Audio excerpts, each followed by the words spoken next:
तो आज का जो श्लोक है आई थिंक 4.3 होगा। लास्ट टाइम हमने 2 लिया था, मेरे को याद है। ओके ठीक है, तो किन किन के पास भगवत गीता भी है पास में?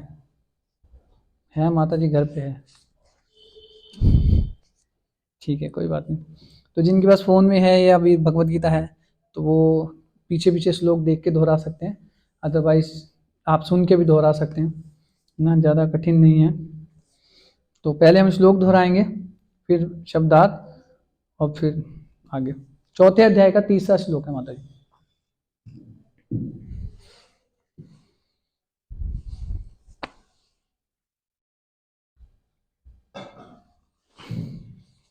ठीक है, तो शुरू करते हैं।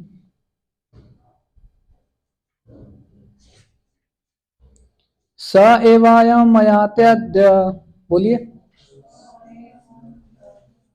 योगा प्रोक्ता पुरातना, भक्तो मेसि सखा चेति, रहस्यं हि एतदुत्तमम्। स एवायं मयात्यद्य, योगा प्रोक्ता पुरातनः, भक्तोऽसि मे सखा चेति, रहस्यं हि एतदुत्तमम्। स एवायं मयात्यद्य, योगा प्रोक्ता पुरातनः, भक्तोऽसि मे सखा चेति, रहस्यं हि एतदुत्तमम्। आप में से कोई दोहराना चाहेंगे श्लोक?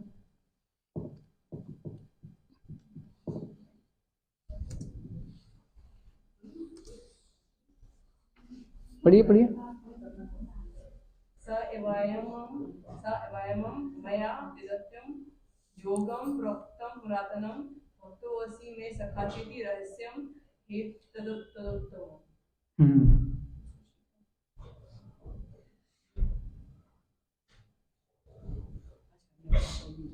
ठीक है, तो पीछे पीछे शब्द आप दोहरा सकते हैं।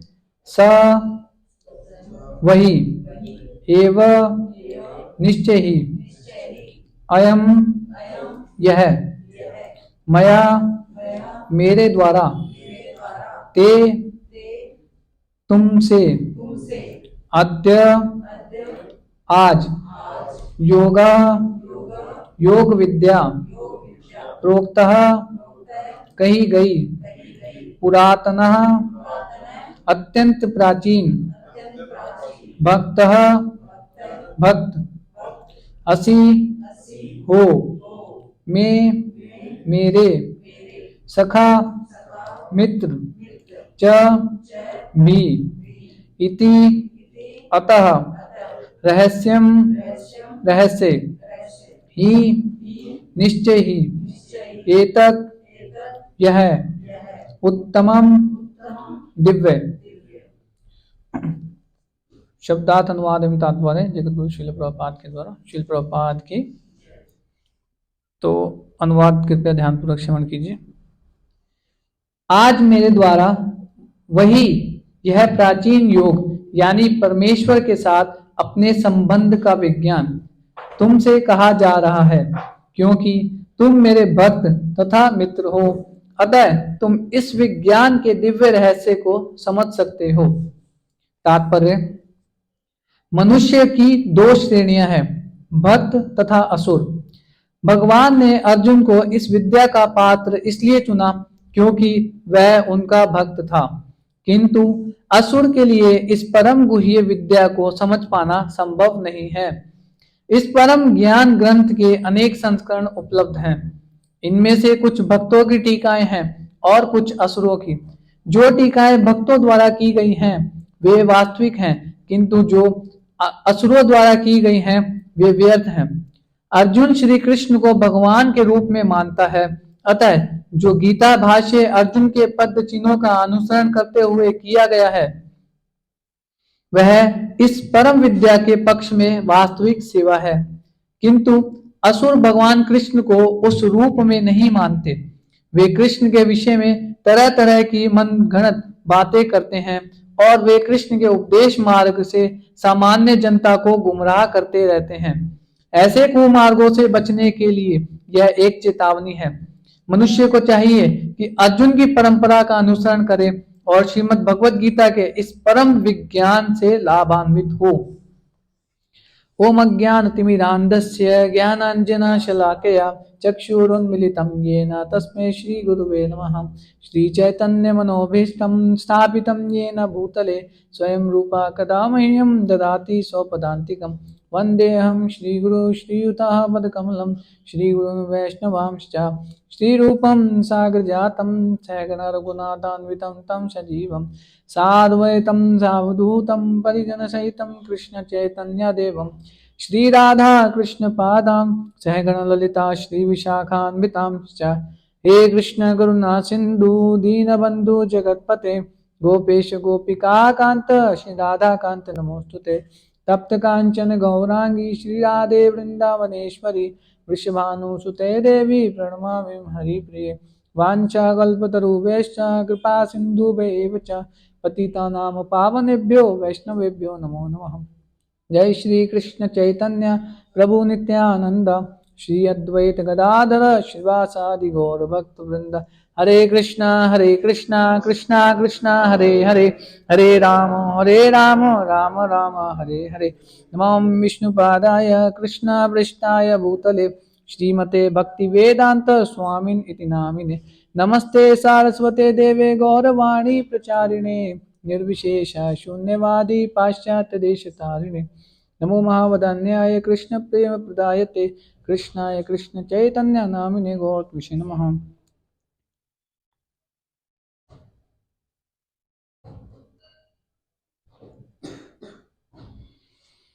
हरे कृष्ण। Just 1 minute. तो पिछले श्लोक में जैसा कि इस अध्याय का शीर्षक है जो दिव्य ज्ञान, और इस अध्याय का जो तीसरा ये श्लोक है ना। पिछली बार हमने दूसरा श्लोक लिया था, तो भगवान इसी अध्याय की जो शुरुआत कर रहे हैं तो उसमें बता रहे हैं कि ये मैंने जो दिव्य ज्ञान है, इस अध्याय का जो नाम है दिव्य ज्ञान, तो ये ज्ञान मैंने सृष्टि की जब रचना से पहले ब्रह्मा जी को दिया था। और इसमें भगवान गीता में बोल रहे हैं कि सृष्टि की शुरुआत में दिव्य ज्ञान मैंने अर्जुन विवस्वान को दिया था। विवस्वान कौन है? सूर्य के देवता हैं जो, है ना, जो सूर्य के देवता है उनका नाम है विवस्वान, है ना। तो ये जो हमें ये समझना चाहिए कि जितने भी ये जैसे सूर्य चंद्र इंद्र वरुण, है ना, ये सब हैं, ये सब पोस्ट के नाम है, पोस्ट हैं, ये पद हैं। उन पदों के ऊपर कोई ना कोई व्यक्ति आसीन है, उन व्यक्ति का नाम अलग है। जैसे चीफ मिनिस्टर, मुख्यमंत्री, मुख्यमंत्री कुर्सी का नाम है, पद का नाम है। और मुख्यमंत्री की कुर्सी पे कौन बैठा हुआ है? जैसे यहाँ पे आई थिंक मनोहर लाल खट्टर जी हैं, है ना, ऐसे हरियाणा में वो बैठे हुए हैं। तो इसी प्रकार से विवस्वान पद का नाम है, पोस्ट का नाम है। इंद्र पोस्ट का नाम है, ब्रह्मा पोस्ट का नाम है। उन पोस्टों के ऊपर अलग अलग व्यक्ति आसीन है जिन्होंने उतने योग्य पुण्य इकट्ठे किए हुए हैं और उस कुर्सी पे बैठने के लिए, है ना। तो विवस्वान सूर्य के देवता हैं, है ना। इसी प्रकार जो इंद्र की सीट पर बैठे हैं वो है पुरंदर, उनका नाम पुरंदर है ना। तो भगवान कह रहे हैं कि सृष्टि के आदि में मैंने ये दिव्य ज्ञान सूर्य के देवता विवस्वान को प्रदान किया था, है ना। और इस प्रकार से जो है ये परंपरा तब से चलती आ रही थी। लेकिन आगे चल करके क्या हुआ कि जो फिर इसी ज्ञान को मेरे द्वारा आगे राज ऋषियों ने, है ना, जितने भी राजा हुए हैं जिन्होंने पूरी पृथ्वी के ऊपर कई कई हजारों सालों तक राज्य किया, उन्होंने अपने ऋषि मुनियों से, अपने गुरुजनों से ये ज्ञान को प्राप्त किया। और उस ज्ञान के माध्यम से जो शास्त्र में मैंने बताया उसके अनुसार ही उन्होंने राज्य कार्यभार संभाला, अपनी प्रजा को मेंटेन किया, है ना। फिर उसी श्लोक में भगवान बोल रहे हैं कि आगे चलकर क्या हुआ, सकाले न महता योगो नष्टा परंतपा, कि समय के साथ साथ ये जो परंपरा थी दिव्य ज्ञान की वो नष्ट हो गई, छिन भिन हो गई, है ना। तो नष्ट हो गई तो ये दिव्य ज्ञान जो है लुप्त हो गया, ऐसा लगता है ना, लुप्त हो गया, गायब हो गया, कि लोग और जागरूक नहीं रहे इस ज्ञान के बारे में। तो फिर अब जो आज का श्लोक है हमारा, उसमें भगवान कह रहे हैं कि ये दिव्य ज्ञान जो है इसलिए मैं तुम्हें बता रहा हूं अर्जुन, है ना। तो हमने भी लास्ट क्लास में भी चर्चा की थी कि अर्जुन के मन में कहीं ना कहीं प्रश्न उठ सकता है कि मेरे से ही क्यों शुरू कर रहे हो आप परंपरा, वाई मी, कि इतने बड़े बड़े तपस्वी योगी ध्यानी सब बैठे हैं, और उस टाइम कुरुक्षेत्र की युद्ध भूमि में भी कितने महान महान ये भीष्म पितामह हो गए जो 12 महाजन में से एक महाजन भी हैं, द्रोणाचार्य, कृपाचार्य, और भी कितने ऐसे ही महान योगी ध्यानी ज्ञानी थे, सब उपस्थित थे, है ना। तो मेरे से क्यों शुरू कर रहे हो, है ना। तो फिर इसका उत्तर देते हुए भगवान जो है इस आज के श्लोक में बता रहे हैं, क्या बोल रहे हैं भगवान, स एवायम मया त्यक्ते योगा प्रोक्ता पुरातना, कि ये वही ज्ञान, जो वही योग, भक्ति योग जो मैंने सूर्य के देवता को बताया था, वही ज्ञान दोबारा से तुम्हें मैं बता रहा हूं अर्जुन, है ना। क्यों बता रहा हूं, भक्तोसी में सखा चेती रहस्यम ही एतद उत्तमम, क्या कह रहे हैं, क्योंकि तुम मेरे प्रिय मित्र हो और मेरे भक्त हो, इसलिए मैं ये दिव्य ज्ञान तुम्हें बता रहा हूं, ना। तो अब इसमें हमने पिछली बार भी चर्चा की थी कि इसमें मोस्ट इंपोर्टेंट क्या चीज है, भक्ति, है ना।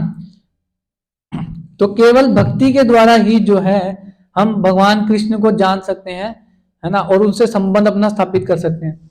इसके तात्पर्य में यदि देखेंगे तो प्रभुपाद जी बहुत अच्छा बता रहे हैं कि मनुष्य की 2 श्रेणियां हैं, है ना।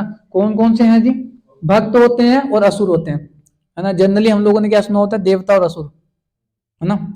सूर और असुर बोलते हैं, सूर देवताओं का एक पर्यायवाची, सूर और असुर बोलते हैं, तो जनरली हम ये जानते हैं, लेकिन भक्त बोला गया। तो यहाँ पर हमें ये भी बात समझनी पड़ेगी, जो देवता होते हैं वो भी भगवान के भक्त ही होते हैं, है ना। इसलिए प्रभुपाद यहाँ पे भक्त लिख रहे हैं। और भक्त का मतलब क्या है, या देवता का मतलब क्या है, कि जो भगवान ने शास्त्रों में उपदेश दिए हैं उनके अनुसार अपने जीवन को यापन करते हैं, भक्ति में लगते हैं, और बाकी सारी व्यवस्था को चलाते हैं, घर गृहस्थी को चलाते हैं, या जो भी उनकी प्रिस्क्राइब ड्यूटीज हैं, ऑक्यूपेशनल ड्यूटीज हैं, उनको अच्छे से वो पूरा करते हैं, अपनी जिम्मेदारियों को शास्त्रों में बताए गए आदेशों के अनुसार। जो इस प्रकार अपने जीवन का यापन करता है वो भक्त या देवता है ना। और जो शास्त्रों की अवहेलना करके अपने अनुसार या अपने मनमाने ढंग से कार्य करता है वो कौन है, उसको असुर बोला जाता है ना। असुर मतलब कि एक तरीके से विद्रोही कह सकते हैं, है ना, कि वो कहते हैं कि हम नहीं मानते, है ना। तो इसी के संदर्भ में भगवान आगे चल के आप देखेंगे, पढ़ेंगे कि 16वें अध्याय के 23 नंबर श्लोक में भगवान बता रहे हैं, बहुत अच्छा। भगवान कहते हैं यह शास्त्र विधि मुझसे जे वर्तते काम कारत न सा सिद्धिम अवाप्नोति ना सुखम ना पराम गतिम। भगवान कहते हैं कि जो शास्त्रों की अवहेलना करके अपने मनमाने ढंग से कार्य करता है ना, अपने हिसाब से जीवन को जीता है, तो उसको क्या होता है, ना सा सिद्धिम अवाप्नोति, ना तो उसको सिद्धि प्राप्त होती है। सिद्धि मतलब कि कोई भी कार्य करेगा वो पूरा नहीं होगा, कंप्लीट नहीं होगा, सक्सेस नहीं मिलेगी उसको। ना सा सिद्धिम अवाप्नोति ना सुखम, ना तो उसको जीवन में सुख प्राप्त होगा, और ना पराम गतिम, ना ही मरने के बाद उसको परम गति की प्राप्ति होगी। किसको, जो अपने अनुसार कार्य करता है। जो शास्त्र, बेसिकली जो शास्त्र है वो है क्या, भगवान की वाणी है। जैसे भगवत गीता है, भगवत गीता मतलब भगवान के द्वारा गाया गया गीत, वो भगवत गीता है ना। तो इसलिए ये जो शास्त्र भगवान ने बोला है ये हम लोगों की भलाई के लिए बोला है, ताकि हम इस संसार में रहते हुए भी अच्छे से जो है सुखमय जीवन जी सकें, है ना, शास्त्रों के अनुसार जो बताया गया है। और शास्त्रों की जब बातों को अनुसार हम अनुकूल जीवन जिएंगे तो उसके बाद क्या होगा, सुख भी मिलेगा, सिद्धि भी मिलेगी, और परम गति भी प्राप्त होगी, है ना। तो आगे क्या बता रहे हैं फिर, अब प्रभुपाद जी बोल रहे हैं कि भगवान ने अर्जुन को इस विद्या का पात्र अर्जुन को इसलिए चुना क्योंकि वह उनका भक्त था, भक्ति में लगा हुआ है ना। तो भगवान आगे फिर एक श्लोक में कहीं पे बताते हैं, क्या कहते हैं, भक्त्या माम अभिजानाति यावन यह चास्मि तत्पता, कि मुझे तत्व से जान कौन सकता है, केवल भक्त ही जान सकता है, या केवल भक्ति की प्रक्रिया भक्ति योग के द्वारा ही मुझे जाना जा सकता है ना, अन्य कोई उपाय नहीं है। एक श्रीमद् भागवतम में बहुत अच्छा श्लोक प्राप्त होता है, एक बहुत अच्छी स्टोरी आती है ना, क्योंकि हम देखते हैं बहुत सारी विधियां है ना, पहले कर्म कांड, कर्म योग, ज्ञान योग, ध्यान योग, अष्टांग योग, है ना, फिर भक्ति योग। तो ये योगा लैडर है पूरा। फिर उसमें अगर आप उसमें देखेंगे तो जो कर्म योग है उसके भी 2 पार्ट होते हैं, सकाम कर्म और निष्काम कर्म, इस प्रकार से सीढ़ी है ना। तो दुर्वासा मुनि आपने सबने नाम सुना होगा। दुर्वासा मुनि बहुत फेमस है ना। बहुत जल्दी प्रसन्न भी हो जाते हैं और बहुत जल्दी क्रोधित भी हो जाते हैं और श्राप दे देते हैं, है ना। दुर्वासा मुनि का बहुत सारी लीलाएं दिखती हैं इसमें हमारे को शास्त्र में। तो उनका एक बहुत अच्छा वो आता है, लीला हमारे को प्राप्त होती है कि श्रीमद् भागवतम के अंदर लीला प्राप्त होती है हमारे को। वो उसमें आता है कि एक बार अम्बरीश महाराज के पास, अम्बरीश महाराज भगवान के बहुत सुंदर भक्त हैं, है ना, बहुत अच्छे भक्त हैं भगवान के, और अपनी हर एक इंद्री से वो भगवान की सेवा में लगे हुए थे और पूरी पृथ्वी के राजा थे, है ना। सबे बना कृष्ण पदार बिंदो, तो अपनी हर एक इंद्री से वो भगवान की सेवा में लगे हुए थे, हाँ। तो एक बार क्या होता है, उन्होंने कोई व्रत रखा था, जैसे एकादशी का व्रत, आज एकादशी है, उपवास रखते हैं, तो उन्होंने कोई व्रत रखा हुआ था और करीब करीब 1.5 महीने या 2 महीने का वो फास्टिंग था, ऐसे निर्जल रखा था और भजन में लगे हुए थे, भगवान की सेवा में लगे हुए थे। तो पारण का समय आया, व्रत खोलने का समय आया। तो जब व्रत खोलने का समय आता है तो उस टाइम पे क्या होता है, दुर्वासा मुनि आते हैं उनके पास में, है ना, और उनको बोल के जाते हैं कि मैं स्नान करके आता हूँ और मैं आपके यहाँ पे भोजन स्वीकार करना चाहता हूँ। अब क्या होता है, कोई भी व्रत रखते हैं ना, उसको खोलने का एक निर्धारित समय होता है, उस समय के अंदर व्रत को खोलना होता है ना, नहीं तो फिर कंटिन्यू दोबारा करना पड़ता है उतने टाइम पीरियड के लिए, इस तरीके से होता है। तो उनके जो ब्राह्मण थे, उनके जो पुरोहित थे, उन्होंने आदेश दिया कि तो व्रत खोलने का समय है। तो वो कह रहे अब क्योंकि दुर्वासा मुनि आए हैं, वो भी ब्राह्मण है, अब उनको खिलाए बिना वो खा भी नहीं सकते, है ना। मतलब कि एक सदाचार की दृष्टि से भी और एक दूसरी दृष्टि से भी, वो लोक लाज की दृष्टि से भी नहीं खाना चाहिए, और वो क्रोधित भी हो जाते हैं। तो इसलिए क्या हुआ, अब वो चले गए बोल करके, अब वो चले तो गए लेकिन जा करके वो पेड़ के पीछे छुप जाते हैं। कौन? दुर्वासा मुनि। क्यों? वो चेक करने आए थे भगवान के भक्त को, अम्बरीश महाराज को चेक करने के लिए आए थे, टेस्ट लेने आए थे उनका। पेड़ के पीछे छुप जाते हैं कि ये क्या करते हैं इस परिस्थिति में, ये देखने के लिए। तो क्या होता है जी, अब पुरोहित है वो तो बोल रहे हैं कि हे राजा, ये तो समय निकलता जा रहा है, तो व्रत खोलना पड़ेगा आपको, नहीं तो फिर सारा व्यर्थ हो जाएगा। तो ठीक है, तो क्या करें जी अब? तो वो उनको एडवाइस देते हैं कि आप एक काम कीजिए, आप थोड़ा सा जल स्वीकार कर लीजिए। जल लेने का मतलब ये होता है कि आपका व्रत खुल भी जाएगा और व्रत नहीं भी खुलेगा, आपने कुछ खाया भी नहीं और व्रत भी टूट जाएगा आपका, दोनों काम हो जाएंगे। तो वो उनको ये बात आइडिया अच्छा लगता है, वो कहते हैं ठीक है ऐसे कर लेते हैं। तो वो थोड़ा सा जल स्वीकार कर लेते हैं। जैसे ही जल लेते हैं, दुर्वासा मुनि सामने प्रकट हो जाते हैं और बहुत गुस्सा होते हैं, बहुत उल्टा सीधा बोलते हैं उनको। यहाँ तक कि इतना गुस्सा हो जाते हैं कि एक असुर प्रकट कर देते हैं अम्बरीश महाराज का वध करने के लिए, है ना, कि अम्बरीश महाराज को मार देंगे कि तुमने अपराध किया है, तुमने मेरे बिना जो है कुछ स्वीकार कर लिया। उन्होंने समझाया बहुत कि ऐसे फास्ट रखा हुआ था, उसको खोलना जरूरी था, उसका समय था, नहीं सुनते कोई बात हो, असुर प्रकट कर देते हैं मारने के लिए। अब वो कहते हैं ठीक है, वो भगवान के भक्त हैं, वो पूरा तरीके से अपने आप को शरणागत कर देते हैं भगवान के चरणों में, और शरणागत करने के बाद में कहते हैं ठीक है, भगवान की इच्छा, मारो भी राखो भी जो इच्छा तुम्हारी, आपकी इच्छा है, अगर भगवान की इच्छा होगी मरना होगा मर जाएंगे, अगर बचाएंगे तो भगवान बचा लेंगे। तो उसी समय क्या होता है, भगवान का सुदर्शन चक्र वहां पे प्रकट होता है। बेसिकली इनके महल में ही होते हैं, ये वर्शिप कर रहे होते हैं रोज उनकी, तो वहां पे प्रकट हो जाते हैं और सबसे पहले तो उस असुर का वध कर देते हैं जो प्रकट किया था दुर्वासा मुनि ने। असुर का वध करने के बाद में फिर वो सुदर्शन चक्र दुर्वासा मुनि के पीछे लग जाते हैं मारने के लिए। अब दुर्वासा मुनि भाग रहे हैं आगे आगे, सुदर्शन चक्र पीछे पीछे, है ना। वो सब जगह जाते हैं, सारे देवी देवताओं के पास जाली, शॉर्ट में बता रहा हूँ आपको, सारे देवताओं के पास जाते हैं, है ना। ब्रह्मा जी के पास जाते हैं, ब्रह्मा जी कहते हैं क्या हो गया, इतने हाफ क्यों हो, क्या चक्कर है? वो कहते हैं सुदर्शन चक्र मेरे पीछे लगा हुआ है, मेरी रक्षा के लिए। ब्रह्मा जी कहते हैं भैया जाओ, आई एम सॉरी, मैं कोई मदद नहीं कर सकता, आप यहाँ से चले जाइए, मेरी और नौकरी चली जाएगी, तो जाइए आप यहाँ से। तो वो भी वहां से भागते हैं, कहते हैं यहाँ तो कुछ होगा नहीं, भागो भागो। वो कहाँ जाते हैं? शिव जी के पास जाते हैं। शिव जी को बोलते हैं कि मेरी रक्षा कीजिए महादेव, सुदर्शन चक्र से मेरी रक्षा कीजिए। वो कहते क्या किया आपने? कह रहे ऐसे मैंने वो अम्बरीश महाराज का टेस्ट लेने गया था, तो कह रहे गलत पंगा ले लिया, वो तो भगवान के भक्त हैं, मैं मदद नहीं कर सकता, जाओ आप यहाँ से, है ना। तो शिव जी ने भी मना कर दिया।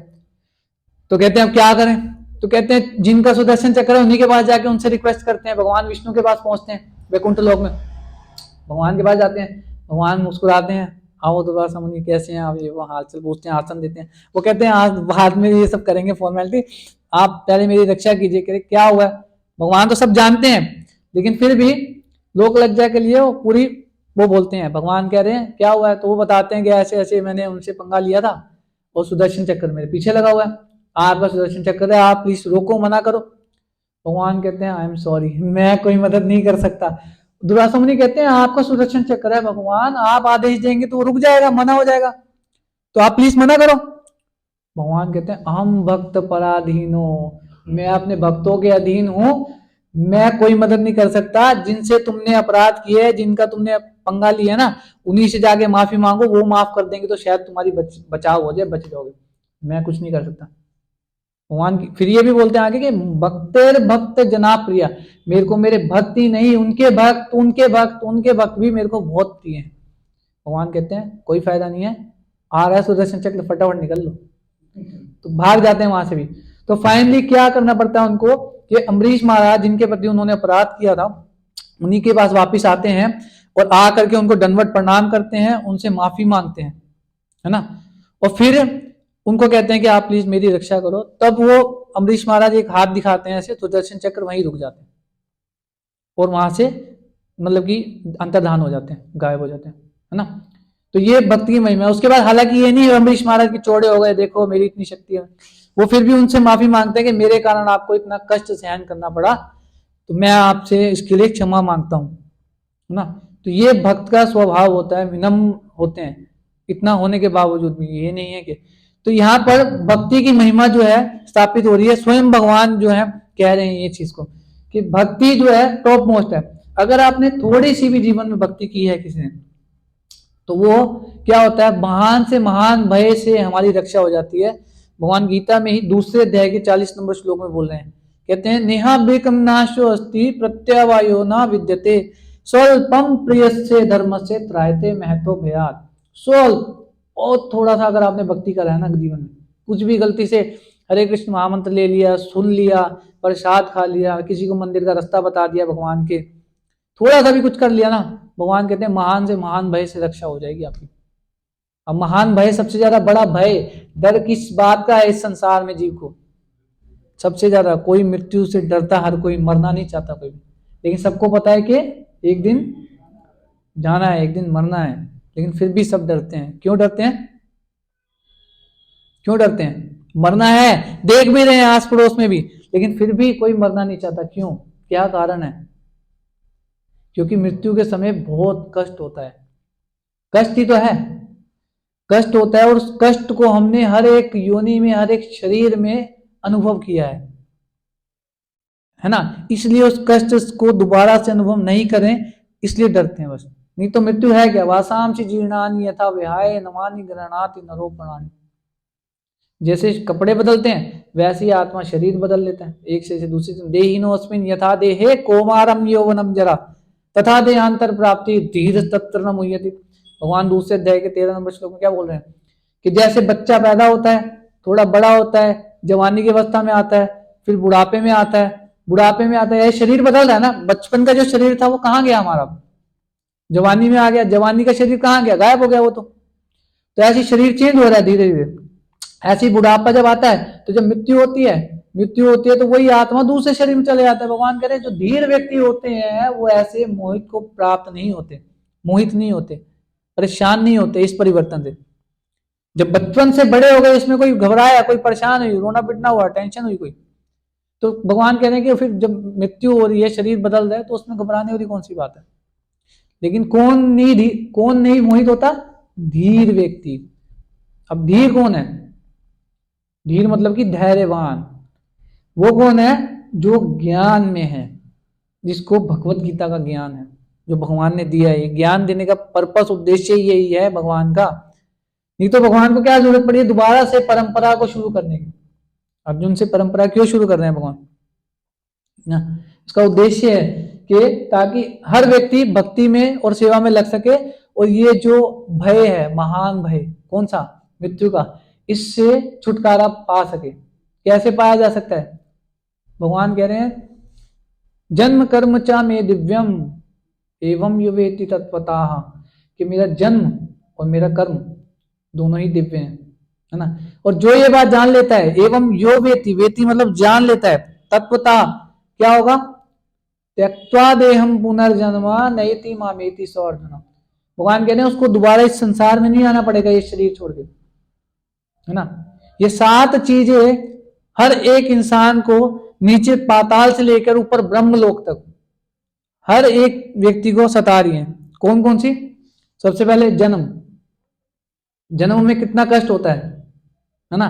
हमें तो अनुभव नहीं होता है, लेकिन हमें अनुभव होता है जब हम माता के गर्भ में होते हैं, है ना, उल्टे लटके होते हैं 9 महीने तक, और कितना छोटी सी जगह होती है, अंधेरे में एकदम छोटे छोटे कीड़े होते हैं, वो स्किन पे काटते हैं 9 महीने तक, कितने कष्ट भरी स्थिति में। वहीं पे मतलब स्टूल, यूरिन, लैट्रिन, बाथरूम, बलगम, सारी गंदगी, उसके बीच में हम लोग रहते हैं। तो ये बहुत सुखदायी स्थिति नहीं है, लेकिन हम भूल गए उसको। जब तक गर्भ में होते हैं तब तक हमें याद रहता है कि वो कष्ट होता है, बाहर आते हैं रोते रोते इतना रोते हैं, सब भूल जाते हैं। तो जन्म कितना कष्टदायक है ना। बाकी लोग खुशियां मनाते हैं जो आता है, और एक माता, दोनों को कष्ट होता है, दोनों को कष्ट होता है, लेकिन माता भी खुशी में वो कष्ट भूल जाती है। जन्म और मृत्यु, मृत्यु का हमने चर्चा किया, कितना कष्टदायक है मृत्यु। फिर जन्म, मृत्यु, जरा, जरा मतलब कि बुढ़ापा। बुढ़ापे में हम देखते हैं हमारे आसपास, हमारे घर परिवार में देखते हैं कितने उदाहरण है, कितना मान सम्मान मिलता है उनको, है ना। एकदम बोझ समझा जाता है, एकदम डिसरिस्पेक्ट, अपमानजयी तरीके से उनको ट्रीट किया जाता है। क्यों? अब काम के नहीं रहे ना वो, पहले काम करते थे, जब तक उनसे धन अर्थ आ रहा था तब तक सम्मान मिल रहा था। अब धन गया तो सब गया, कोई आदर सम्मान सत्कार नहीं है। यही होता है जी, देखते हैं हम बुढ़ापा कितना कष्टदायक है। ऊपर से बीमारियां जो होती हैं शरीर में वो अलग, बुढ़ापे में भी बीमारियां आती, दिखना बंद हो जाता है, मुंह में दांत नहीं होते हैं, खाते हैं तो हजम नहीं होता, नींद नहीं आती है, घुटनों में जान खत्म हो जाती है, सारे शरीर में कमजोरी खत्म हो जाती है, बीमारियां आती हैं, है ना। फिर उसके बाद आदि देवी क्लेश, आदि भौतिक क्लेश, आध्यात्मिक क्लेश, दैवी विपदाएं आती हैं जो बहुत ज्यादा, जैसे सर्दी पड़ रही है, अब कई लोग इसमें निकल जाते हैं। ये देवताओं के द्वारा जो दी जाती हैं विपदाएं, भूकंप आ गया, सुनामी आ गई, बहुत ज्यादा बारिश हो गई, बाढ़ आ गई, है ना। आदि दैविक क्लेश, आदि भौतिक क्लेश। आदि भौतिक क्लेश मतलब दूसरे जानवरों के द्वारा या दूसरे जीवों के द्वारा, किसने चाकू मार दिया, इस तरीके से होता है। और हाँ, आध्यात्मिक क्लेश, किसने चोरी कर ली। आध्यात्मिक क्लेश मतलब कि हमारा मन ही परेशान कर रहा है, बैठे बैठे पता ही नहीं हमारे को क्यों परेशान है। कई लोग तो बैठे बैठे रोना शुरू हो जाते हैं, पता नहीं क्या याद आ गया। टेंशन, डिप्रेशन, ये 7 चीजें हर एक व्यक्ति को परेशान करती हैं इस संसार में, चाहे आप कहीं चले जाओ, है ना। तो इससे अगर हम छुटकारा पाना चाहते हैं तो उसको उपाय भगवान गीता में बता रहे हैं। ध्यानपूर्वक सुनेंगे, पालन करेंगे, और कोई मुश्किल कार्य नहीं है। हमने पिछली बार भी चर्चा किया था, करना क्या है, केवल हरे कृष्णा कृष्णा कृष्णा हरे हरे, हरे राम राम राम हरे हरे। पैसे लगे आपके? किसके पैसे लगे हैं? माता जी के पैसे लगे? लेकिन फिर भी कहाँ ले पाते हैं नाम भगवान का। और यही एकमात्र तरीका है जिसके द्वारा हम इस संसार से जो है भगवत धाम वापिस जा सकते हैं और इन कष्टों से छुटकारा पा सकते हैं। नहीं तो बार बार वही चीज चलती आ रही है, रिपीट साइकिल, जन्म मृत्यु जरा व्याधि, यही चक्कर बार बार चलता जा रहा है। शरीर बदलते जा रहे हैं, यही चलता जा रहा है ना। लेकिन जो सौभाग्यशाली होते हैं, जो भगवान के पास निस्वार्थ भाव से जाते हैं, कुछ मांगते नहीं है, भगवान बस भगवान को प्रणाम करते हैं, जाके भगवान के लिए कुछ फूल वूल ले जाते हैं, फिर भगवान उनको सही रास्ता दिखाते हैं। क्या? उनके जीवन में साधु संतों को भेजते हैं, भक्तों को भेजते हैं। जब उनके जीवन में भक्त आते हैं तो भक्त क्या करते हैं? उनके हाथ में माला पकड़ाते हैं, हरे कृष्ण महामंत्र का जप कराते हैं, उनसे भजन क्रिया में लगाते हैं। भजन तो करना पड़ेगा ना जी। अब बाहर भी जब धन कमाने जाते हैं तो ये तो है नहीं है जी नौकरी लग गई है, घर पे बैठे रहो, हर महीने सैलरी अकाउंट में आ जाएगी अपने आप। खून पसीना एक कर देते हैं, गधे की तरह काम करते हैं 12-12 10-10 घंटे, मुंह में से झाग निकलने लग जाता है। होता नहीं होता? या घर बैठे बैठे सैलरी मिल जाती है। तो इसी प्रकार से अब हम किसी से प्रेम करते हैं तो प्रेम हमारे को केवल हम करते हैं, कह देने से नहीं होता ना, हमें कुछ करना पड़ेगा उस प्रेम को जताने के लिए, कुछ दिखाना पड़ेगा, करना पड़ेगा ना उसके लिए। तो करेंगे तभी तो, हालांकि अब ये कह सकते हैं कि भगवान तो सब जानते हैं, भगवान तो ज्ञानी है, सब जगह है, कण कण में है, तो फिर करने की क्या जरूरत है? फिर हमारा प्रेम व्यक्त कैसे होगा? भगवान तो अपना प्रेम दिखा रहे हैं, चाहे भगवान को कोई गाली भी दे रहा है, नहीं पूज रहा है, लेकिन फिर भी भगवान उसको खिला रहे हैं। हाथी कितना खाता है एक दिन में, पता है किसी को? हाँ, क्विंटल्स में खाता है। और कितने हाथी होंगे पृथ्वी पे, अगर इस पृथ्वी की बात करें तो? अब तो कम हो गए हैं, लेकिन फिर भी हैं। तो भगवान उनको भी खिला रहे हैं रोज का, चींटी को भी खिला रहे हैं, खिला रहे नहीं खिला रहे सबको? सूर्य का प्रकाश भी सबको मिल रहा है, बारिश भी सबके लिए हो रही है। ऐसा तो नहीं है कि एक व्यक्ति है जो भैया भगवान से नफरत करता है, वो कहता है मैं भगवान में नहीं मानता, I don't believe in God, उसके लिए राशन पानी उसका बंद सारा, उसको ना ऑक्सीजन मिलेगी, ना बारिश होगी उसके लिए, उसके एरिया में बारिश नहीं होगी। ऐसा तो नहीं है भगवान ने कोई लगा रखा है, नहीं लगा रखा ना ऐसा। तो भगवान तो किसी से भेदभाव नहीं करते हैं। क्यों? भगवान गीता में बोले समोहम सर्वभूतेषु ना मे द्वेषो अस्ति ना प्रिया। भगवान कह रहे हैं सबके प्रति समभाव रखता हूं मैं, ना किसी से द्वेष करता हूं, ना मैं द्वेषोस्ती ना प्रिय, ना कोई मेरा प्रिय। लेकिन फिर भी यदि कोई भक्ति में कोई आज्ञाकारी है तो उसके प्रति विशेष आकर्षण भगवान कह रहे मेरा झुकाव होता है। स्वाभाविक है, वो पूर्ण तरीके से भगवान के ऊपर शरणागत हो गया ना, है ना। पूरी गीता में भगवान ने बोल दिया, ये चिप चीजें गोल अलग अलग तरीके से भगवान ने अर्जुन को समझाई है। लास्ट में 18वें अध्याय में आकर के भगवान ने बोल ही दिया कि मेरे को क्या चाहिए तुमसे। ये 2 श्लोक भगवान ने बोले हैं, 2 श्लोक जो है ये मोतियों के समान है, हीरो के समान है। इनको समझ के यदि कोई अपने जीवन में उतार लेगा ना, सब बेड़ा पार हो जाएगा। कौन से श्लोक हैं? 18वें अध्याय का 65 नंबर श्लोक। भगवान कह रहे हैं मन मना भव मद भक्तो मध्याजी माम नमस्कुरु। क्या कह रहे हैं? अपना मन मुझे दे दो, मन मना भव मद भक्तो, मेरे भक्त बनो, मुझे नमस्कार करो, मेरी पूजा करो, इस प्रकार तुम शरीर छोड़ने के बाद मेरे पास आओगे। बहुत मुश्किल है। मन कैसे देते प्रभु जी? मन तो हमारे खुद बस में नहीं है, कठिन है ना। अभी यहाँ बैठे मन कहीं और चल रहा है हमारा, सब्जी काटनी है, घर पे खाना बनाना है भी जा करके, है ना, इवनिंग वॉक, मैसेज का रिप्लाई देना है, फोन आ रहा होगा ऑफिस से, बड़ी टेंशन है, कल जाके कैसे चलेगा, बॉस फिर सुनाएगा, कितनी बातें टेंशन है दिमाग में। किसी को टेंशन है भगवत धाम जाना है, जन्म मृत्यु जरवा दे, अरे छोड़ो प्रभु जी, हमारे जीवन में वैसी समस्या चल रही है, इससे बड़ी बड़ी चल रही हैं, क्या बताएं आपको, है ना, होता है नहीं होता ऐसे। तो इसीलिए भगवान कह रहे हैं कि केवल प्रणाम करो मुझे आकर के, मेरे नाम का जप करो। हरे कृष्ण महामंत्र इसलिए भगवान ने दिया है, स्वयं आया है भगवान चैतन्य महाप्रभु के रूप में, तो बोल रहे हैं कि हरे कृष्ण महामंत्र का जप करना है, भगवान के सामने आके डांस करना है ना। बाहर दुनिया वालों को तो बहुत हमने मना लिया, कितना संतुष्ट कर लिया दुनिया वालों को, हो रहे हैं संतुष्ट, वहीं के वहीं हैं वो भी और हम भी, ना तो वो मान रहे हैं ना तो हम मान रहे हैं, हम भी लगे हुए हम तो मना के रहेंगे, वो भी रह रहे हैं कि अब तो उल्टे लटक जो हम भी नहीं मानेंगे। फिर भी होता नहीं होता। एक बार भगवान के लिए प्रयास करके देख लेते हैं क्या जा रहा है, कोई नुकसान थोड़ी है। भगवान को अगर मना लिया ना तो सारी दुनिया अपने आप संतुष्ट हो जाएगी। कृष्ण को मना लिया, क्यों? सर्व कारण कारणम, सारे कारणों के कारण है भगवान। बहुत अच्छी लीला मेरे को याद आ रही है, सुनाता हूँ। टाइम कितना हो गया? 48। तो महाभारत की लीला है, बहुत बड़ी आपने सुनी भी होगी, फिर से रिवाइज हो जाएगा। तो एक बार क्या होता है, दुर्वासा मुनि फिर आते हैं दुर्वासा मुनि को होता क्या है एक्चुअली, वो दुर्योधन के पास जाते हैं, दुर्योधन अपने यहाँ पे उनको इनवाइट करते हैं, 56 भोग बड़े बड़े पकवान एकदम अच्छा खिलाने के लिए, पैलेटेबल राजा है उस टाइम पे। और जो ये पांडव होते हैं ये वन में उस टाइम वनवास कर रहे होते हैं, तो दुर्योधन के यहाँ पे आते हैं। दुर्योधन बहुत अच्छे से उनका आओ भगत करते हैं, एकदम वेलकम करते हैं, उनका बढ़िया भोजन कराते हैं, उनको बिल्कुल संतुष्ट कर देते हैं, उनको संतुष्ट करके उनको भेजते हैं, वो खुश हो जाते हैं। तो दुर्वासा मुनि कहते हैं कि हम आपकी सेवा से बहुत प्रसन्न हैं और आपको कुछ वरदान देना चाहते हैं, तो मांगिए। क्या मांगते हैं? तो दुर्योधन तो पूरी पृथ्वी का राजा है उस टाइम पे, तो भैया वो कह रहा है महाराज भगवान मेरे को तो कुछ चाहिए नहीं, अगर आप देना ही चाहते हैं तो मुझे बस इतना वरदान दीजिए कि जिस प्रकार आपने मेरे यहाँ पर आकर के भोजन स्वीकार किया है, इसी प्रकार मैं चाहता हूँ कि मेरे बड़ा भाई युधिष्ठिर उसके यहाँ भी जाकर के आप एक बार भोजन स्वीकार कीजिए और उसे भी कृपा का पात्र बनाइए। तो जो दुर्वासा मुनि कहते हैं बहुत अच्छी बात है, अवश्य जाएंगे। और एक बात और है, आप अकेले मत जाइएगा, अपने कुछ शिष्यों को साथ लेते जाइएगा।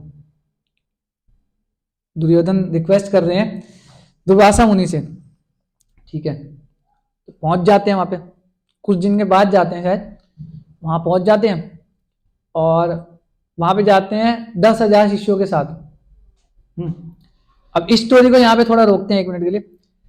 अब इससे पहले क्या होता है कि पांडवों के पास में, विशेष रूप से द्रौपदी के पास में एक अक्षय पात्र होता है। अक्षय पात्र क्या होता है कि उसके अंदर ये उनको वरदान मिला हुआ है कि जब तक उसमें द्रौपदी खाना ग्रहण नहीं कर लेगी, प्रसाद नहीं ले लेंगी ना जब तक द्रौपदी, तब तक उसमें से कितना ही निकाल लो वो खत्म नहीं होगा कभी भी, वो भरा का भरा ही रहेगा।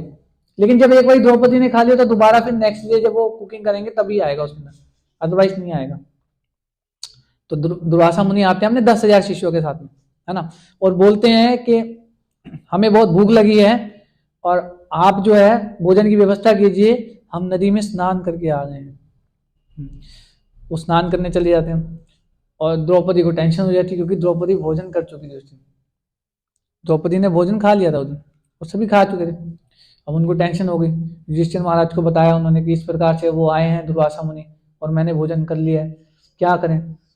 वो भी परेशान हो जाते हैं, क्या करें क्या करें, सारे परेशान, पांचों पांडव नहीं, अर्जुन जो है भगवान कृष्ण के साथ वन में विचरण कर रहे थे ना, तो ऐसे करते करते वो सारे परेशान हो जाते, क्या करें समझ में नहीं आ रहा कुछ। तो समहाउ ये कृष्ण को याद करती हैं द्रौपदी, भगवान को याद करती हैं, तो भगवान वहां पे प्रकट हो जाते, घूमते घूमते आ जाते हैं भगवान। भगवान तो अंतर्यामी है, तुरंत वहां पे आ जाते हैं घूमते घूमते सामने से, हंसी मजाक करते हुए अर्जुन के साथ। तो जब इस प्रकार से आ जाते हैं तो देखते हैं सबके चेहरे लटके हुए हैं, पूछते हैं क्या हुआ, क्यों इतनी दुविधा में हो, परेशान हो, क्या बात है। तो वो सब कहते हैं कि दुर्वासा मुनि आए हैं 10,000 शिष्यों के साथ में और भोजन ग्रहण करना चाहते हैं। तो वो तो कहते हैं ये तो अच्छी बात है, उनकी सेवा करो अच्छे से। वो कहते हैं सेवा तो करें लेकिन समस्या ये है भोजन कुछ है नहीं, क्योंकि जंगल में रह रहे हैं वो बेसिकली, और मैंने भी भोजन कर लिया है। तो भगवान कहते हैं अच्छा एक काम करो, आप अक्षय पात्र लेके आओ, उसमें कुछ तो निकलेगा। द्रौपदी कहती है मैं कह रही हूँ उसमें कुछ नहीं है, वो बिल्कुल खाली है, कुछ भी नहीं है उसमें। भगवान कहते हैं तुम लेके आओ, मैं देखता हूँ। तो जब अक्षय पात्र लेकर के आती हैं द्रौपदी, तो भगवान ऐसे उंगली को टेढ़ी करके ना उसके ऊपर की तरफ नहीं होता ना, जैसे वो बना होता है गडवी टाइप का, ऊपर टाइप ऐसे घुमाते हैं उंगली को, ऐसे घुमाते हैं तो उसमें एक चावल का दाना लगा होता है अक्षय पात्र। भगवान उसको स्वीकार कर लेते हैं।